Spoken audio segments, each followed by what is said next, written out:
দলে ফিরে চেনা মাঠে ব্যাটিং শুরু করলেন সকলের পরিচিত মুখ তৃণমূল প্রার্থী বাবু মাস্টারের। দলে ফিরে চেনা মাঠে ফের ফ্রন্ট ফুটে ব্যাটিং বাবু মাস্টারের। হিঙ্গলগঞ্জে ভোটের লড়াই যত এগোচ্ছে ততই রাজনৈতিক ময়দান গরম হচ্ছে। এই আবহে চেনা মাঠে ফের ফ্রন্ট ফুটে ব্যাটিং শুরু করলেন এলাকার পরিচিত মুখ ফিরোজ কামাল গাজী ওরফে বাবু মাস্টার।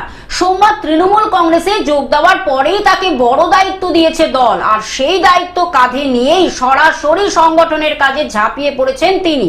এবং পরিবর্তন করে দলের সর্বভারতীয় সভানেত্রী এবং দলের আমাদের যুব আইকন অভিষেক বন্দ্যোপাধ্যায় তারা খুব ভাবনা চিন্তা করে অত্যন্ত সজ্জন ব্যক্তি হিসেবে এবং অত্যন্ত ভালো ব্যবহারের মানুষ হিসেবে আনন্দ সরকারের গোটা বিধানসভার একটা পরিচিতি আছে এবং সেই পরিচিতিটাকে মর্যাদা দিয়ে সজ্জন ব্যক্তিটাকে মর্যাদা দিয়ে তারা হিঙ্গলগঞ্জের ক্যান্ডিডেট হিসেবে আনন্দ সরকারকে তারপর দিয়েছে তৃণমূলের টিকিটে।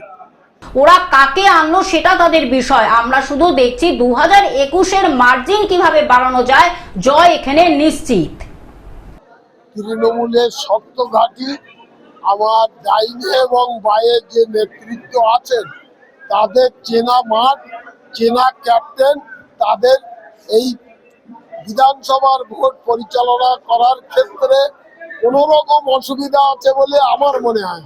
সারা ভারতবর্ষে মায়েদের যে অসম্মান উনি করেছেন, আমার মনে হয় হিঙ্গলগঞ্জের মায়েরা তার প্রত্যুত্তর আগামী 29শে এপ্রিল ব্যালটের মাধ্যমে জোড়াফুল চিহ্নের ছাপ দিয়ে দেবে।